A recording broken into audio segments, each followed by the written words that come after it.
Bees are flying insects closely related to wasps and ants. They belong to the superfamily Apoidea and are known for their crucial role in pollination. Did you know there are over 20,000 species of bees found across every continent except Antarctica? These species vary in size, color, and behavior, but they all share a common purpose: survival and reproduction. Bees range in size from tiny stingless bees, just 2 millimeters long, to large carpenter bees that can reach up to 40 millimeters. While most people associate bees with honey, only one species, the honeybee, produces honey in large enough quantities for human consumption.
Bees play an essential role in ecosystems as pollinators. About 75% of the world's flowering plants depend on animal pollinators, and bees are among the most efficient. They transfer pollen from one flower to another, enabling the production of fruits, vegetables, nuts, and seeds. Without bees, many crops like almonds, apples, and blueberries would struggle to grow. In fact, 1/3 of the food we eat depends on pollinators like bees. Beyond agriculture, bees also support wild plants that provide habitats for countless other species.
Let's take a closer look at a bee's anatomy. Bees have 3 main body parts: the head, thorax, and abdomen. Their large compound eyes are specially adapted to detect ultraviolet light, which helps them find nectar-rich flowers. Bees also have 2 pairs of wings and 6 legs, equipped with tiny hairs that collect pollen. But what truly sets bees apart is their behavior. Honeybees live in highly organized colonies with a queen, worker bees, and drones. The queen's sole job is to lay eggs, while worker bees handle tasks like foraging, nursing, and defending the hive. Drones, the male bees, have one primary role: to mate with the queen.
Now, let's talk about honey. How do bees make this golden sweet liquid? It starts with worker bees collecting nectar from flowers using their long, tube-like tongues. The nectar is stored in a special stomach called the honey stomach. Back at the hive, bees pass the nectar to each other, breaking it down into simpler sugars.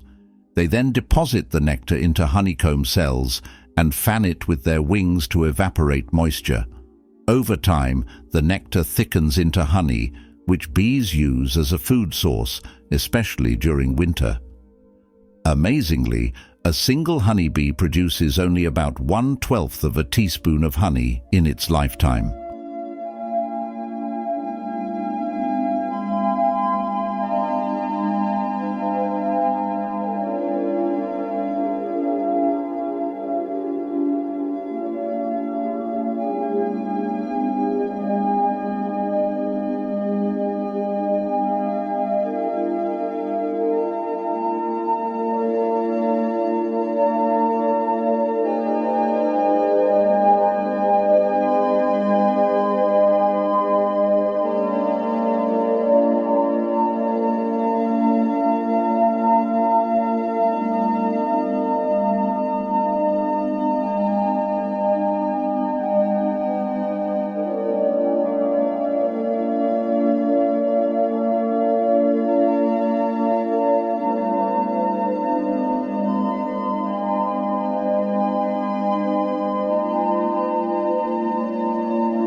Unfortunately, bees are facing numerous threats. Habitat loss, pesticide use, climate change, and diseases like colony collapse disorder, CCD, have significantly reduced bee populations worldwide. These challenges not only threaten bees, but also endanger the plants and animals that depend on them. To protect bees, many organizations are advocating for sustainable farming practices, planting wildflowers, and reducing pesticide use. You can help too by creating bee-friendly gardens and supporting local beekeepers.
Before we wrap up, here are some fun facts about bees. Bees communicate through a waggle dance, a series of movements that convey information about food sources. Honey never spoils. Archaeologists have discovered pots of honey in ancient Egyptian tombs that are still edible. The fastest bee, the orchid bee, can fly at speeds of up to 20 miles per hour. Bees have an incredible sense of smell and can detect scents from over a mile away.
Bees are truly extraordinary creatures that deserve our admiration and protection.